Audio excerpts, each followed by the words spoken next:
Sorry for the delay. We were having a shootout in the back, and the justice won. So we saw a cowboy western on the Upper East Side of New York with the Supreme Court Justice. Justice Breyer, welcome to the Forum Film Festival at the 92nd Street Y. You know, when I first reached out to you to do this, I think I offered you a number of films. You immediately jumped at The Man Who Shot Liberty Valance. Does the film have a special resonance with you? Does it evoke something in your past, or do you remember it at different? you know, I mean, the cowboy past of yours. Yeah, I did hear you say that. But first, I'd like to thank you for inviting me to this. I mean, what a great chance for me to see this film and to be here. It's really nice of you. I think it's such a good idea. For me, anyway. And actually, it isn't true that I was engaged in cattle rustling. It is true I grew up in the West. I grew up in San Francisco. My family's from there. San Francisco is not quite your normal, you know, it's not the OK Corral. Yeah, but you and your brother were Eagle Scouts. I had that right. Well, the closest we came to the buffalo was when I had a job one summer working with the PG&E in the yards or something, and when I was in high school, and the man who was with me about my age, who taught me a couple of things, he said, first, when the superintendent comes to the foreman, you've got to hide. And then the second thing he said, he came in one day, he was quite pleased because he said in Golden Gate Park, we used to keep buffalo, the bison. And he announced that he and some friends of his, who I think had a little bit too much to drink, had gone there and freed all the buffalo. They'd let them out and said, free the buffalo, give us back our lands. You see, so that's as close as I came. You know, but in the spirit of this film, I just had to elevate the legend of your Western expansion. I see, so that's right. That's gave you a full cowboy history. history. I did used to go to camp, that's right. So tell us why you like the film. You helped me select it. It's a fabulous film. I mean, just look at it. I mean, my gosh. I used to think, well, that's, I explained to myself, this is not a political comment. But I thought it's filled with irony and interest. It's about legends. Well, what's the legend? I mean, you see in the film, I thought, well, now I understand Ronald Reagan a lot better, actually. Yes. And it's truthful. Yeah. Why? Because the first thing is that, I mean, there's a whole mystique in America. Look, one thing is you can't just talk. You talk too much. You think too much. That's not against talking and thinking. It's just that this film says underneath that, you better be prepared to use force when you have to. Because if people are bad enough, you've got to shoot them. Now, you say, well, do we think that? Gosh. I mean, I don't think that. But the Greeks did, didn't they? Yes. And you go back to the Iliad, it's not till after the Iliad, when they get back to Greece, and they're pursued by the Furies. Eventually, we end up in Athens. Eventually, they say, it's my city, says Athena, the god of justice. Very late in the day, because they first had to drive back the wilderness. You say, do any of us believe that? Well, how do you feel about President Eisenhower sending those 1,000 paratroopers to Little Rock? When I hear that he made that decision, when I hear that Jimmy Burns, his counselor from North Carolina, and not really racist, South Carolina, the governor, said, if you send those troops to help those black children get into the school, you'd better be prepared to have a second Reconstruction. But he did it. He put the 1,000 troops, the paratroopers, onto the planes. And they went to Little Rock, and they helped the children into the school. Now, where do we draw this line? Because the judges couldn't have done that by themselves. You could have had 9,000 judges ordering integration in the South, but it took more than that. And I usually say when I talk about this to judges from Africa or Asia, I say you've got to have the people with you. You do have to have the people with you. It did take the Freedom Riders. It did take Martin Luther King. But it certainly didn't just take lawyers and judges. My goodness. So you say, what's in this? I mean, there's another thing from the West, which is part of our legend. There are those who talk, and there are those who act. And the ones who act don't do it for credit. They don't do it to get the credit. Give the other ones the credit. My goodness, he must have been filled with irony, Ford. Because who symbolizes that? John Wayne. Right. But who is it who joined the armed forces in World War II? Jimmy Stewart. Not John Wayne. Not John Wayne. But Ford did. See the experience he's coming out of? He's coming out of fighting Hitler. Yeah. He's coming out of fighting some awfully bad people. And doesn't that make you ask these questions? We're for law, we're not for force. But wait, there is the shield of Achilles. There is the need to drive back those terrible, unmanageable forces that made up the wilderness. And that's why I like these Westerns. These Westerns, Shane, even Stagecoach, Red River. I mean, my goodness, Searchers. they're telling a story that's part of the United States, and it's part of how the United States, which of course, how wonderful that school seemed to me, where they talk about democracy being at the bottom of this. And you see those people get the point. They get the point. That required a lot. And all of the mixture, all of the difficulties, all of our own ironies, all of our own understanding that civilization is a lot more than lawyers and law. I mean, I usually point out that of the 311 million people in the United States, 310 million are not judges and they're not lawyers. And they're the ones that have to understand the need for the rule of law. And this just tells us something. Going way back, I think back to the Greeks, but I already said that. It's interesting. The Greeks, for those of you, this is like, first of all, how cool was that?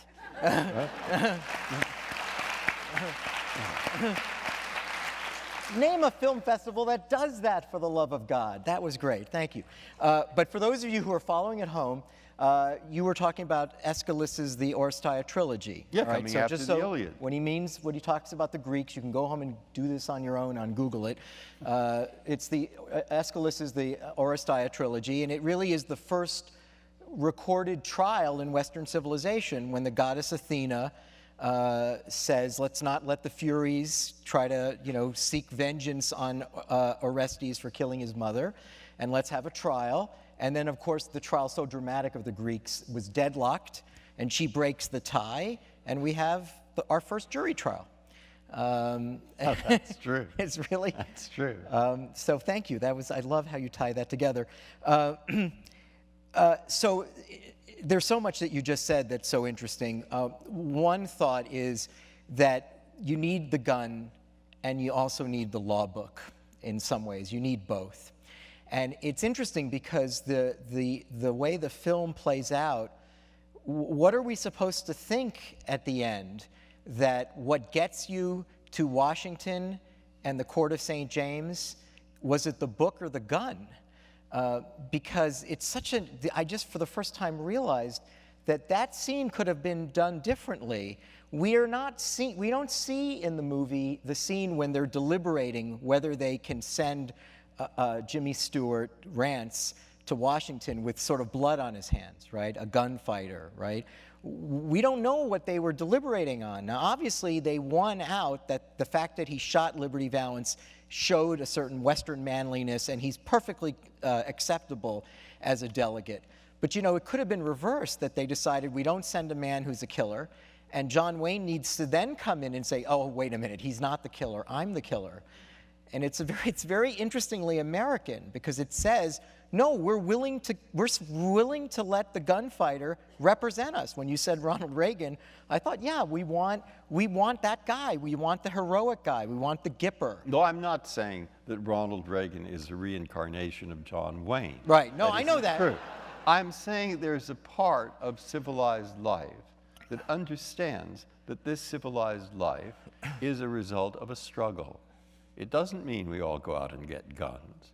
It means that if you go back to the history of civilization, there was a time when people had to conquer the wilderness, and then there's a time, if you say, is it still necessary to conquer?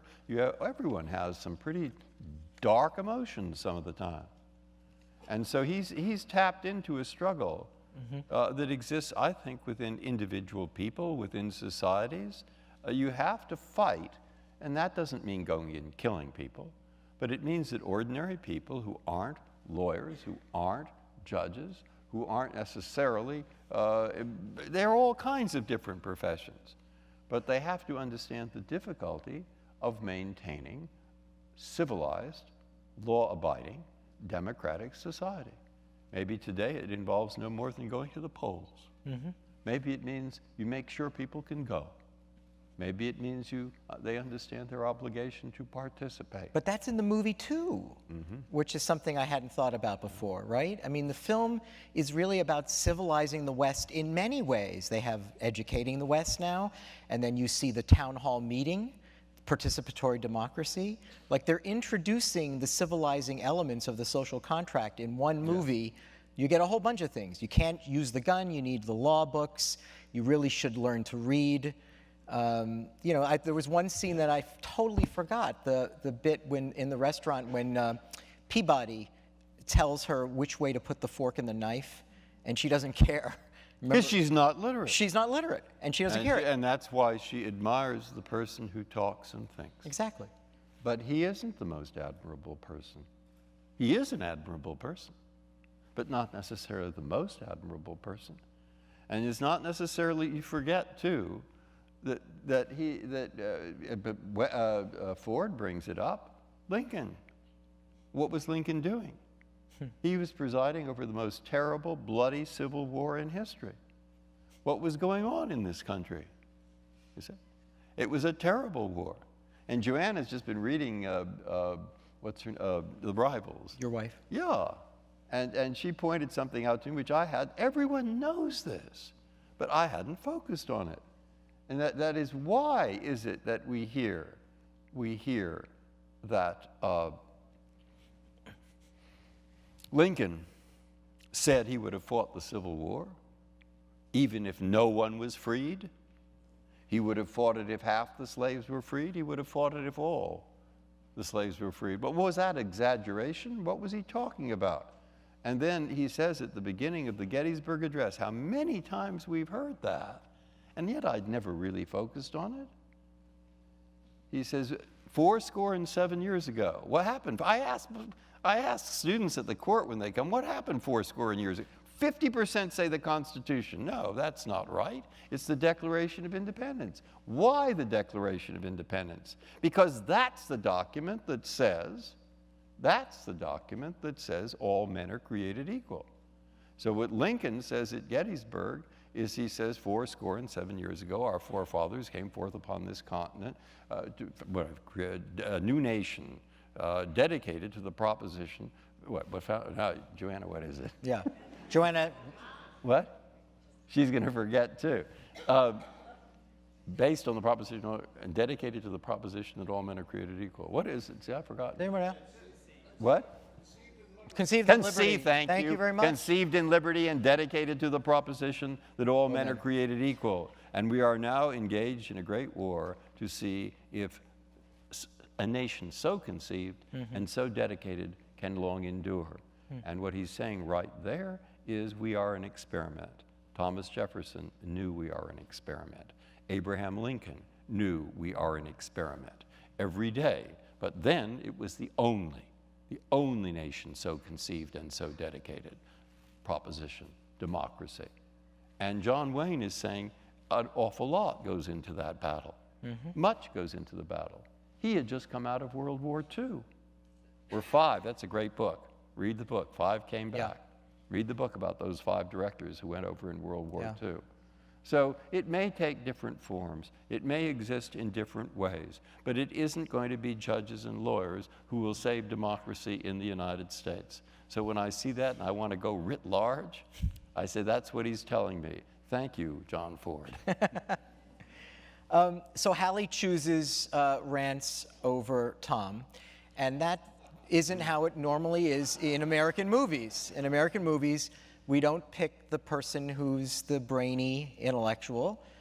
We pick the brawny character. And it does interesting, and film is in 1962, so all of those earlier motifs of how American movies are supposed to end, there's so many interesting pieces to that. But, you know, it does seem to point to this idea that this is a film that's driving home what civilization looks like, what it should look like, what progress will look like. It's important to keep in mind, since Justice Breyer mentioned the Civil War, the movie takes place in 1875. So it's really only it's only 15 years, a decade after the end of the Civil War, which gives you another sense when Pompey comes into the bar and he says, pour him a drink. First of all, I thought even in 1962 in the South, in the Deep South, people must have hated that scene. But that's a very powerful scene. In 1875, again, in the territories, they said, give him a drink. Yes. And again, it does seem like everything is pointing towards civilization, that even the guy who gets the girl at the end will be he'll be a hero, but he'll look different than a more conventional hero. So we're learning about 19th century frontier justice in this film. And I thought it would be interesting to talk about, you know, when they say things in the beginning like, out here, a man settles his own problems, great line. Liberty Valance says, I'll teach you the law Western style. And it's interesting because, you know, there was very little justice that took place in the Wild West. That's why they called it the Wild West. Posses, right? I mean, these are all interesting. It's interesting to think about what law looked like in America in the 19th century in the West, right? For instance, the posse comitatus. Maybe you can explain to everyone where we got the word circuit judges. Because the judges used to ride around on a horse in a circle, I always thought. They went from one town to another, and that was the circuit. That comes from England, really. Right, but I mean, here they really meant it, because the towns didn't have local jurists, and the judges were on horses, and when you convened a posse, the people were basically taking on the role of law enforcement on their own. And then if they didn't hang the defendant, they would keep him in a prison and wait till the judge comes to town on his horse. It's not just the West. I mean, go back in history, and you think of the great literature in history is often battles. The Iliad is a battle. Yep. And you think there's still nothing? We admire that. That is, a reader or a watcher, when you see the scenes with Lee Marvin and with John Wayne, there are heroes, there are good guys, and there are bad guys. And so this is interesting because we want to transcend that kind of ethic. But he's not saying it's bad. Right. Any more than Achilles or Hector or any of the heroes in the books of history are bad. It's just passing from that stage and trying to civilize. And there it is. I'd be repeating what you've already said and others, but I was thinking about, and I know this is sacrilege for a Supreme Court justice to even think about, but, you know, is there a virtue in this taking justice into one's own hands? There's a certain finality to it, a certainty. You know, people complain all the time about the bureaucracy of law, how long things take. People have to wait for appeals and remands, and, you know, and then there's all the possibility of, you know, constitutional irregularities, Fourth Amendment challenges, where guilty people go free. You know, this movie reminds us about, oh, let's hang them, let's string them up, right? That this was, you know, obviously there's incredible miscarriages of justice, but you can almost see the appeal of the revenge film, where the law either fails or doesn't do its job, and justice has to be done in some way. It becomes morally intolerable, right? That's the other John Ford film, the John Wayne, The Searchers, right? An entire film based on chasing after to do what's just, to right a wrong, even though it's. If you're thinking of taking law into your own hands, my advice would be don't. So nobody. And I would say, of course, I am a judge. And of course, we don't live in the Old West. And we aren't in circumstances that they were in the Searchers. And therefore, and I'm dedicated, as those who are in the law and many who are not, to the law. And indeed, there are injustices, that's true. But often when people take law into their own hands, they produce a worse situation. So what I try to explain to the law students is I say, I'll give you a perfect example. And this is true of our court. Our court sometimes overturns laws of Congress. We're 9 human beings. Being human, we make mistakes. I say, you pick out the case you want. When Hamilton decided that our court should have the power to overturn a law of Congress, that was quite a major decision, and he and the founders did decide that. It wasn't just John Marshall.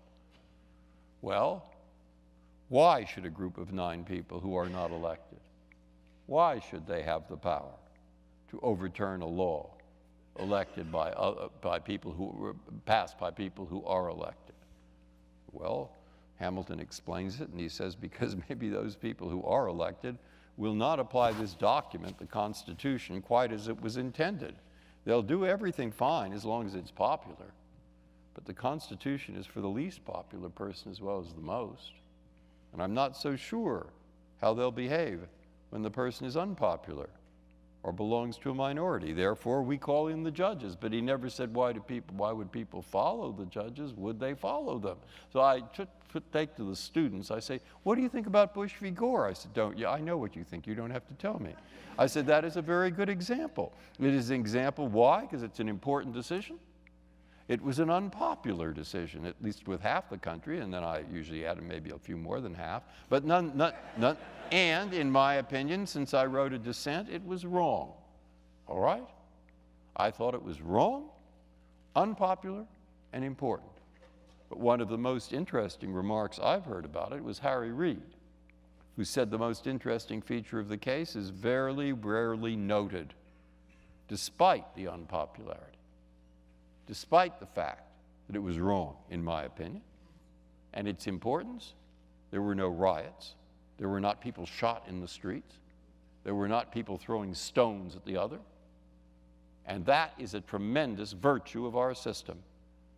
Therefore, what? I then say to my student audience, I know perfectly well when I say that at least 20% of you are sitting there thinking, and too bad there weren't a few bricks and stones and maybe a few guns and riots. Too bad. I say, that's what you're thinking. So go turn on the television set. And you go and see what happens in countries that solve their differences that way. Yes, exactly. Exactly. And then see if you do not see something to a system where I don't get my way all the time, nor does anybody else. And I moved to Washington from San Francisco and Boston, and I'd seen disagreements, in San Francisco and Boston, but nothing till I got on the Supreme Court in Washington. I mean, people really do come from different backgrounds. They do have different basic views of law and how the Constitution works, and I thought that was really a pity. I wish they'd agree with me all the time. But that's not how it works. And it's a big country, and people think a lot of different things. So, of course, I'm dedicated to that proposition. But and here, when I see the roots of it, fine. That's true. That's what people have tried to rise above. And John Wayne knows that. And he's a good man, John Wayne. Yeah, he is. He's a good man in that movie. Now, but this movie and other Westerns all have this sort of romantic notion that just desserts must be achieved in some way, right? For instance, there's that scene when Liberty Valance is killed and the doctor examines him and says dead, because they want him dead. Yeah. They believe that this Well, that's guy, hardly surprising. right? Of course, they think this is the one guy that nobody's going to shed a tear over. Mm-hmm. And at the same time, that kind of the righteousness that comes from the cowboy western where just desserts is delivered at some point in the film, how do you respond to students, to people that greet you on the street when they say, sometimes legal decisions make no sense, they seem unjust, maybe it's Bush v. Gore, and it's very hard to live with these decisions by our jurists. I don't understand what the jury was thinking. People say that about the O.J. trial. How come nobody understands what reasonable doubt means, right? Casey Anthony, right? We hear this and people sort of throw their arms up and say there's no justice. And how do you That seems like a slight overstatement. All right, well... I'd say that, well, yes, that's true. that there are things that seem to be wrong, and they're true in every system. And of course, we get fed up, and of course, you get angry at this or annoyed at that. But I so many times, I say, okay, you don't like what this is going on over here. If you say go outside the justice system for a minute, that's why you have a vote. That's why you have a brain, and you can write, and you can read, and you can convince others of your point of view. That's a very simple point. But it's reassuring to many people to think that if I don't agree with what's going on, I can get out and organize and convince others there is a system that basically works. It doesn't always work perfectly, of course not. Nor does the justice system always work perfectly by any means. And yet, the fair trial, though it sometimes means a guilty person will get off, I like to say, you know, when there's a terrible crime, something should happen. But one thing that shouldn't happen is that you punish a person who didn't do it. And we have a system, imperfect though it is, that tries to see that that doesn't happen, that tries to see that there are safeguards. So be impatient, fine, then try to improve it, fine. But I haven't seen good alternatives, because taking justice into your own hands often means no justice at all. Right. I mean, yet these films are an artifact very much of a 19th century way of thinking. We did fight a civil war, right, in order to end a terrible injustice. We did go through 80 years of legal segregation, and to end that took far more than just a group of judges. Right. It took, in addition, presidents who were dedicated to trying to do it, and it took, in addition, the Freedom Riders and Martin Luther King, and a great mobilization of opinion. And still it's imperfect. But change like that doesn't come about easily. All right, I guess the point is that the system is not a perfect system. And everyone understands that. And that doesn't mean that you produce chaos as the result. Good. Cowboy westerns and legal dramas seem to share, in some ways, a kind of American cultural ethos. I heard it again here today, you know, the word hired gun was invoked in the film, and often lawyers are called hired guns. The idea of the dramatic confrontation of dueling and the trial, right? Yes. Summations to the jury, right? That very dramatic closing moment. And you can see why cowboy westerns, in a way, and legal dramas have been so irresistible to artists, because they offer that similar dramatic tension. But you know, when I was a kid, there was Gunsmoke, and there was Perry Mason, and there was The Shadow. Right, The Shadow. There was, my favorite one was The Defenders. I love that one. And then, of course, there was Bonanza. Bonanza never made sense to me. There were like 3 Jews in Colorado, one of whom was an Orthodox Jew. I don't understand that one. But anyway, But one thing that I've noticed is that we have a proliferation of legal dramas, right, from L.A. Law on. But we don't see westerns anymore. Does that make you think? I mean, you know, we have The Good Wife. We don't have The Good Frontier's Wife. Why do you think that's true? Do you think I was thinking of this only because you said that we've you know, maybe these are truly the workings of the civilizing impulse, that we don't recognize that 19th century gunfighter in us anymore. It isn't the 19th century gunfighter, but I think there is something of a change, and it's not all.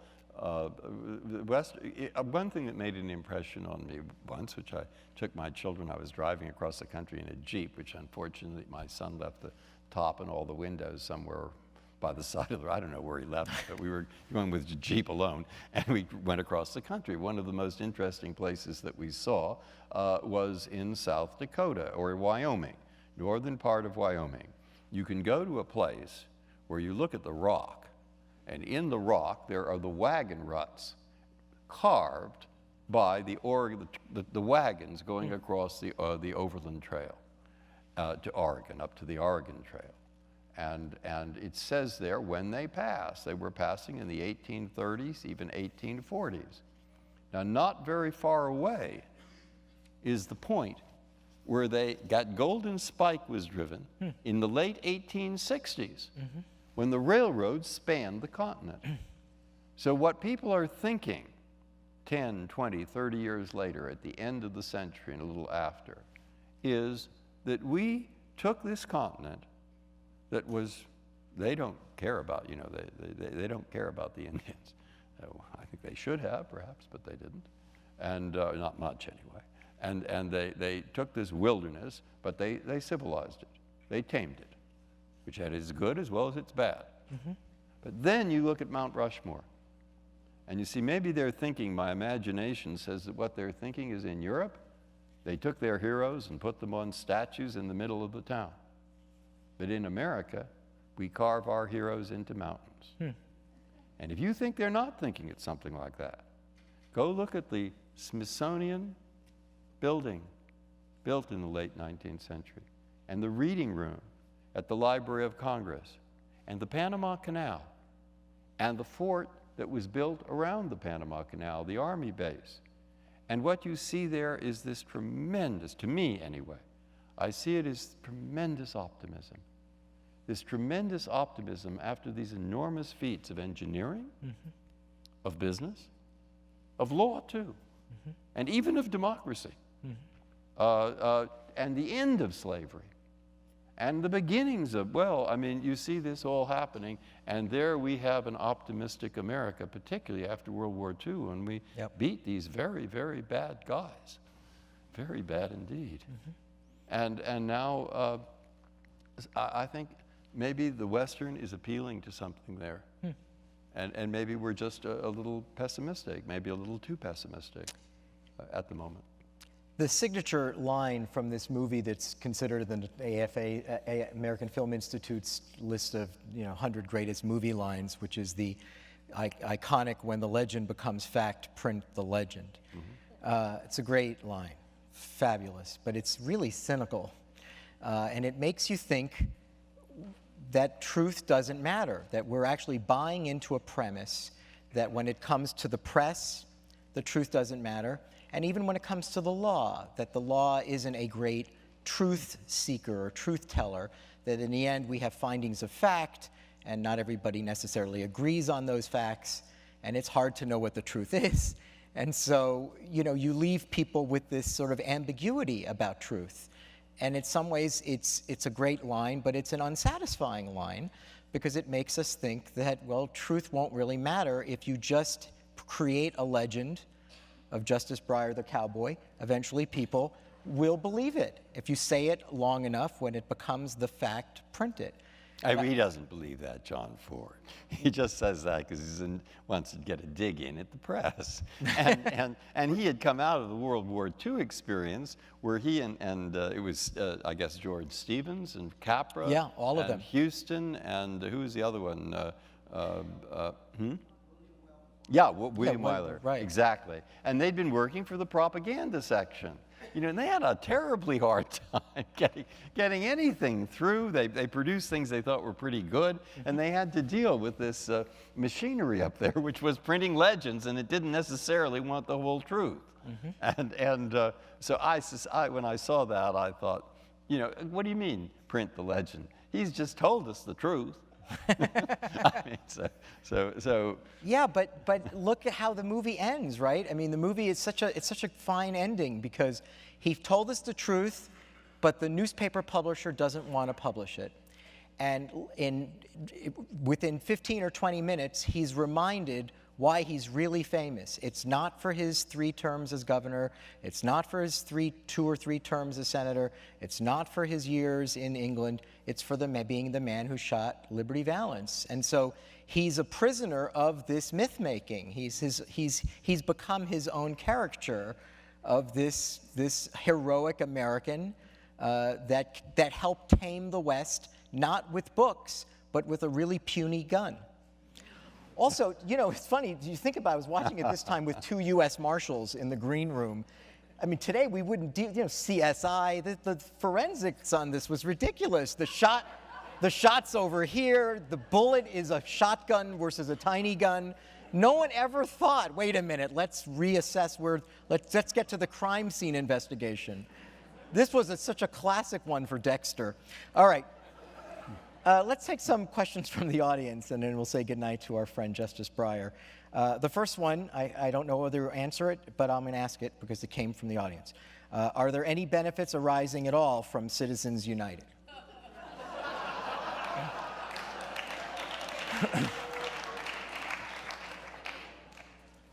Well, that people will work hard to figure out some other way, and there are perhaps other ways of dealing with this campaign finance problem.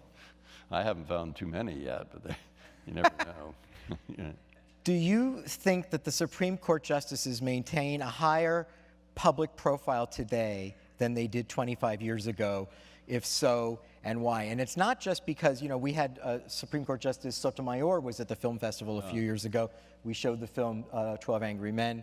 And it's not just because of the film festival. I think there's a sense that you guys are out in the world more than that had been in your predecessor brethren. You think I have a high profile? I don't know. I don't want to count. I get sometimes this question. Do you get recognized in That's public? Exactly the question I get. But do you go to a restaurant? Not very often. They say sometimes. Sometimes I say when I'm in Washington, I will go into a restaurant and somebody looks at me as if he recognizes me, seems to recognize me, comes up and asks me a question. It's always the same question. You know the question? No. Aren't you Justice Souter? And you say yes. Yeah. I'm just curious, if you walked around with your robe, would they ask you more? No, you're out of place. You look very dapper, nice tie, but I'm not placing you, and maybe we need we did a forum event years ago with journalists who cover the law, and one of the journalists who now is a CBS legal affairs correspondent, Janet Crawford, right? Jan Crawford, I can't remember. Yeah. Very sweet woman. She told the story about was it Brennan, who was taking a breath of fresh air, went out to the front steps of the Supreme Court, and he just wanted to get some sun and some air, and he stood out there and he was getting some sun, and then some people came up with a camera, and they said, they pointed at him, and then they told him to move this way, and he moved this way, and then they took focused and they told him to move that way, and then he moved that way, and then they said, can you get out of the way? Because it was the family they were shooting. They didn't know that he was the Supreme Court justice. They were just trying to get him out of the way. That's all right. That's normal. And there is a good and a bad. I would say if people take a greater interest in what the court actually does, and if, in fact, when Justice Sotomayor, as she does when she speaks, I speak, we all speak to law school audiences, other audiences, try to explain what we do, that we're unanimous 50% of the time, that the 5-4s are about 20 to 25%. It's not always the same 5 and the same 4. That I've been there for 20 years and I've never in that conference room heard a voice raised in anger. I have never in that conference room heard any member of our court say anything negative, even as a joke, about another member of the court. We get on well personally. We're professionals. We deal with the cases in front of us in a professional way. And we say what we actually think when we're in private, and we listen to what the other person says. And if we didn't listen, it wouldn't work. And that's sort of the nature of the court, if I can say that and explain that to people, and why it is that you might want to have 9 people or judges decide these issues. They may not agree, but they might listen. All that's to the good. If, in fact, it becomes a kind of cult, you have to remember that we wear black robes to symbolize, I think, that we're speaking for the law. And nobody actually cares that much. My mother might have, but she's no longer with us. What I personally do, what they care about is what the law is. And stop having the Constitution according to me or according to somebody else, or what it matters is what the Constitution is as interpreted by the court. And so if too much publicity drives a wedge between that correct and healthy thought and the individual, that's bad. Insofar as the publicity allows the opportunity to explain to others what this institution is actually like, why it exists, and what it does, then it's all to the good.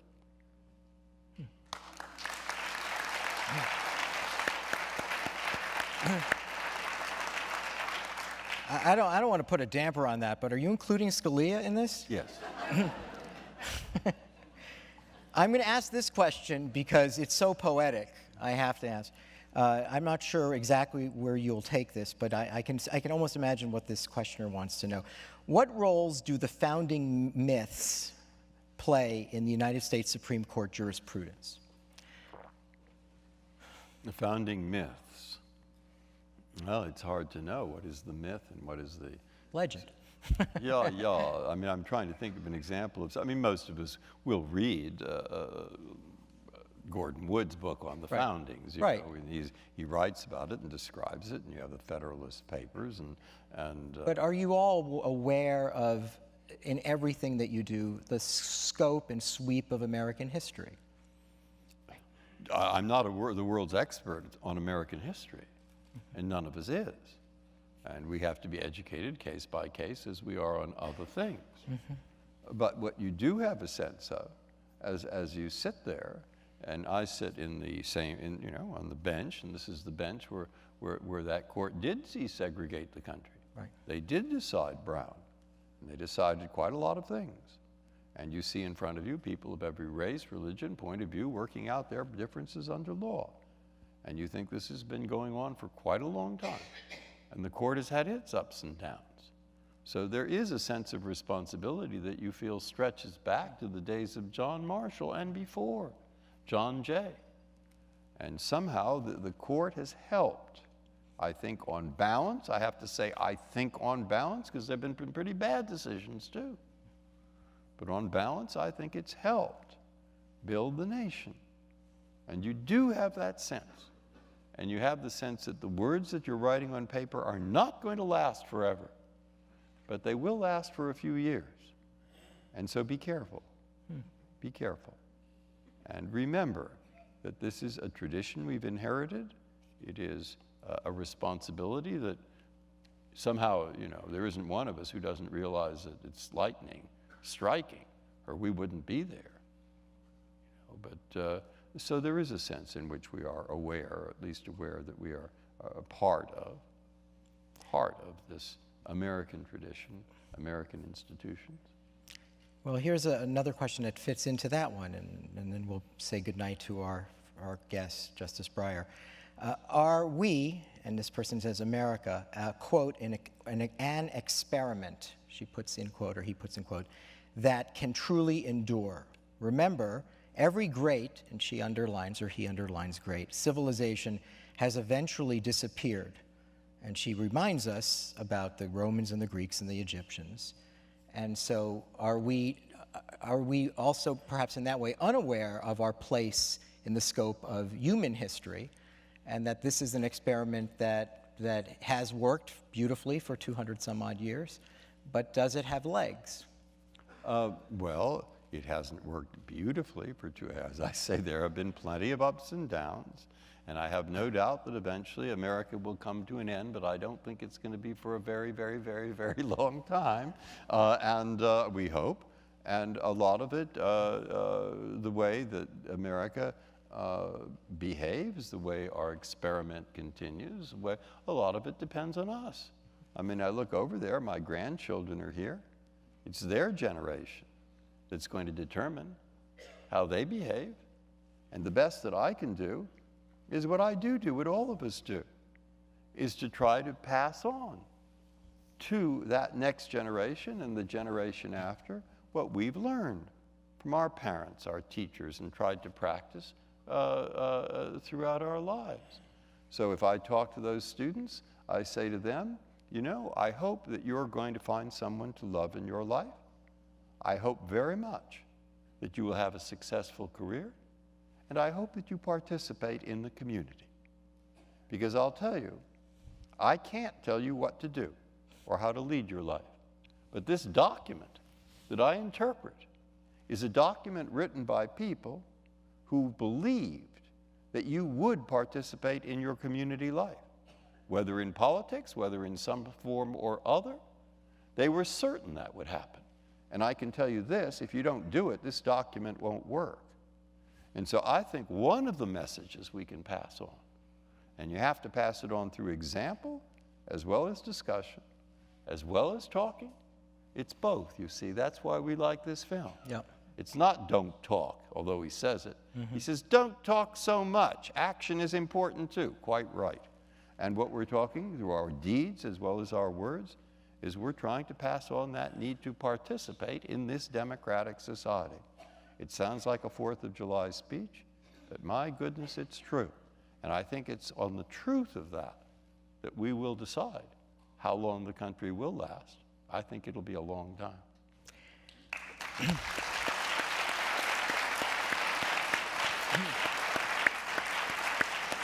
Before we say goodnight, thank you. Before we say goodnight to Justice Breyer, I was reminded of how you started off this evening, and you just reminded us again about the relationship between, talking, lawyerly talking, and the silent gun use of force, and what the cowboy mystique plays into that. There's a little anecdote that we should all take home with us because we saw a cowboy western. When the American Film Institute did the top 100 movie heroes of all time, I'm not going to go through the 100, but 13 was Oscar Schindler, number 3 was James Bond, number 2 was Indiana Jones, and number 1 was Atticus Finch. Now that's surprising, right? Not a very different kind of hero who was a man of words and law books. And that in many ways gives us the defining American hero, not Batman, but Atticus Finch. And we are here today with another true American legend and American hero, Justice Breyer. Thank you so much. Thank you. The film festival continues tomorrow night. We'll hope to see you there.